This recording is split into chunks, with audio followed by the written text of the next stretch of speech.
সুপ্রিয় দর্শক, বাংলা সিনেমার একজন জনপ্রিয় অভিনেতা রিয়াজ উদ্দিন। আমরা কম বেশি সকলে রিয়াজ উদ্দিনকে চিনে থাকলেও আপনারা কি জানেন রিয়াজ উদ্দিনের মেয়ে বাস্তবে কে, কি করেন তিনি? বিস্তারিত জানতে ভিডিওটি না টেনে শেষ পর্যন্ত দেখতে থাকুন। 1996 সালে সালমান শাহের মৃত্যুর মাত্র 1 বছর আগে ঢাকাই চলচ্চিত্রে তার আবির্ভাব হয়।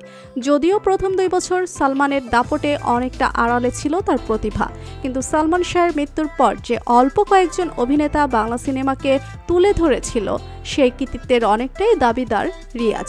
যখন অশ্লীলতার জোয়ারে ঢাকাই চলচ্চিত্র সুধীর দর্শকদেরকে হল তথা চলচ্চিত্র বিমুখী করতে থাকে, তখন অনেকটা আড়ালেই রিয়াজ এমন কিছু চলচ্চিত্রে নিজের অভিনয়ের প্রতিভা তুলে ধরে যেগুলো শুধুমাত্র সে সময় কাল নয়, সর্বকালের সেরা বাংলা মুভিগুলোর কাতারে দাঁড়াবে। রিয়াজকে বর্তমানে আগের মতো বাংলা সিনেমাতে আর দেখা যায় না। অভিনয়ের থেকেও সংসারে মনোযোগ তার। তারকাদের সংসার যেখানে তাসের ঘরের মতো, এই তৈরি হচ্ছে তো এই ভাঙছে, ভাঙা গড়ার মাঝেও তারা সুখেই দিন কাটাচ্ছে। দাম্পত্য জীবনের 16 বছর সুখে পার করে দিয়েছেন তারা। 2007 সালের 18 ডিসেম্বর তারা বিবাহ বন্ধনে আবদ্ধ হন।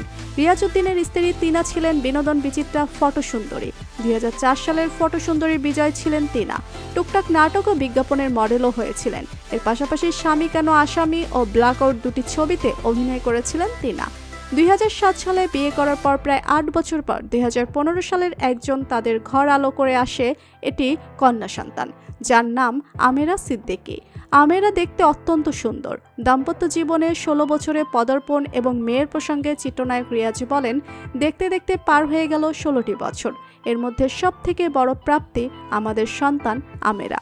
শুকরিয়া দয়াময় ভালোবাসার পরিপূর্ণ জীবনের জন্য। ধন্যবাদ তিনা, আমার ও আমার মেয়ে আমেরার জন্য তোমার অনেক বড় ত্যাগ। আমাদের কাছে তুমি মমতার ছায়া। সন্তান জন্মের পর থেকে স্বামী, সন্তান ও সংসার এই তিনের মধ্যে নিজেকে ব্যস্ত রাখেছেন তিনা। রিয়াজ ব্যবসার পাশাপাশি ছোট পর্দায় অভিনয় করছেন। ইদানিং বড় পর্দা নিয়ে আবারও সিরিয়াস হচ্ছেন জাতীয় চলচ্চিত্র পুরস্কারপ্রাপ্ত এই নায়ক। চলচ্চিত্র শিল্পী সমিতির সহ সভাপতি হিসেবে দায়িত্ব পালন করছেন তিনি। তো বন্ধুরা, বাংলা চলচ্চিত্রের সব থেকে জনপ্রিয় অভিনেতা রিয়াজ উদ্দিনকে আপনার কেমন লাগে জানিয়ে দিন কমেন্ট করে। আর ভিডিওটি ভালো লেগে থাকলে একটি লাইক দিয়ে চ্যানেলটি সাবস্ক্রাইব করুন। ধন্যবাদ।